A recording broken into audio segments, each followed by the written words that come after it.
Gambar di samping merupakan bentuk tulang yang sering kita jumpai secara langsung ataupun tidak langsung, yang biasanya disebut dengan kaki berbentuk X ataupun O.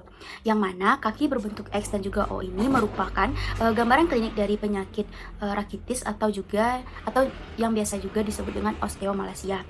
Nah, eh, pembahasan mengenai rakitis ataupun osteomalacia ini akan kita bahas pada saat sekarang ini. Nah, jadi apa sih yang dimaksud dengan rakitis? Rakitis merupakan suatu kondisi terkait dengan deformitas tulang karena mineralisasi yang tidak memadai dalam pertumbuhan tulang yang terjadi pada anak dan juga remaja, yang disebabkan karena kekurangan kalsium, fosfat, dan juga vitamin D, sehingga mineralisasi jaringan osteoid tidak memadai di bagian epifisis dan juga matriks tulang. Nah, mengutip dari jurnal kedokteran Unram, rakitis diartikan sebagai pelunakan dan melemahnya tulang pada anak-anak, biasanya karena kekurangan vitamin D yang ekstrim dan juga berkepanjangan. Vitamin D sangat penting dalam penyerapan kalsium dan juga fosfor dari saluran pencernaan yang dibutuhkan anak untuk membentuk tulang yang kuat. Nah, rakitis ini terbagi menjadi dua. Yang pertama yaitu vitamin D dependent rickets atau yang tergantung dengan vitamin D oleh mutasi baik dalam enzim terlibat dalam biosintesis vitamin D atau reseptor vitamin D. Nah, yang kedua yaitu ada hypopostemic rickets atau yang disingkat dengan HR, yang disebut juga dengan gangguan reabsorpsi fosfat di tubular ginjal dan juga transportasi karena kelainan genetik terkait dengan fosfatonis atau phosphate CO transport. Nah, setelah mengetahui pengertian tersebut, kita akan mengetahui bagaimana perbandingan antara tulang penderita rakitis dan juga seseorang yang tidak menderita rakitis. Nah, seperti yang telah dijelaskan tadi, rakitis diartikan sebagai kondisi pelunakan dan melemahnya tulang yang terjadi pada anak-anak yang disebabkan oleh kekurangan vitamin D yang ekstrim dan juga berkepanjangan. Nah, gambaran klinisnya ditunjukkan penyakit ini yaitu tulang panjang kaki menjadi melengkung atau yang disebut dengan bowlegs, atau juga muncul rakitis dalam bentuk knocked knees.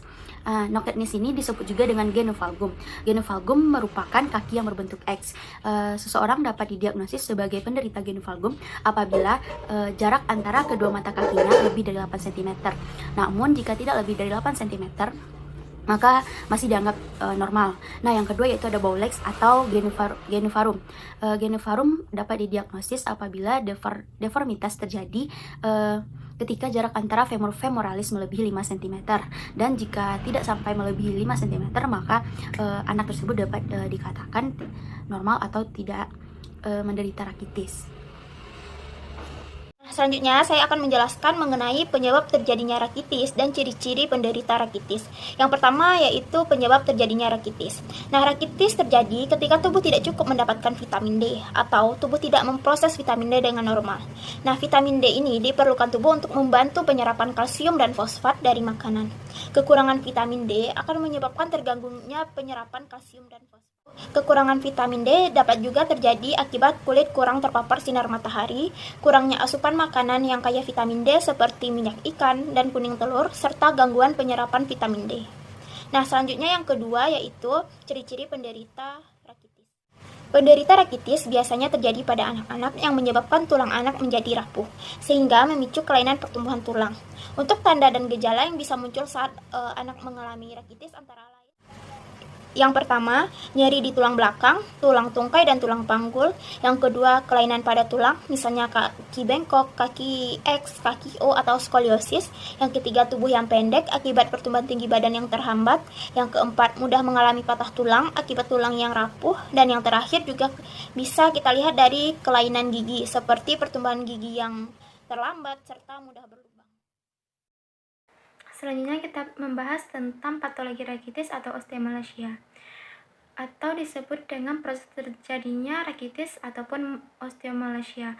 Osteomalacia sama saja dengan rakitis, namun penyebutan namanya yaitu osteomalacia lebih digunakan kepada orang yang lebih dewasa. Nah, proses terjadinya rakitis diawali dengan vitamin D atau yang disebut dengan kalsitriol, adalah hormon steroid yang diproduksi di kulit oleh aksi sinar ultraviolet sinar matahari pada prekursornya 7-dehidrokolesterol atau provitamin D3. Vitamin D juga diserap dari makanan, terutama dari susu yang diperkaya, serta dari minyak dan hati ikan.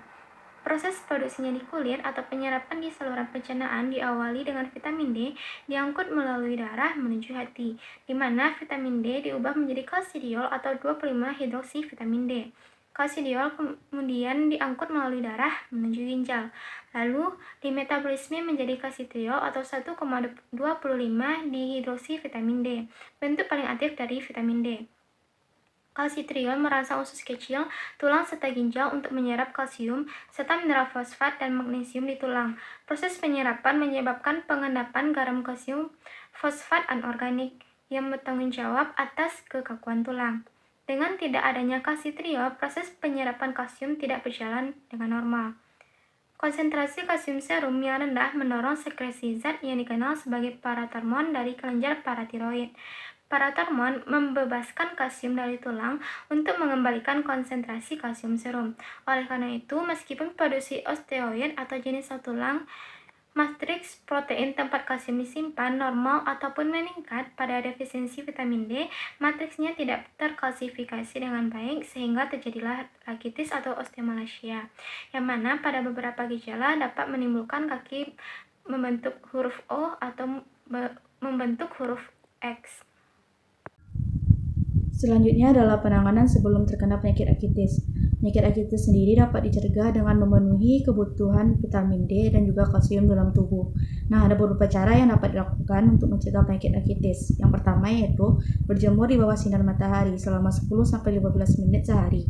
Sebelum berjemur, pakailah krim tabir surya agar terhindar dari penyakit kanker kulit dan mencegah kulit terbakar oleh sinar matahari.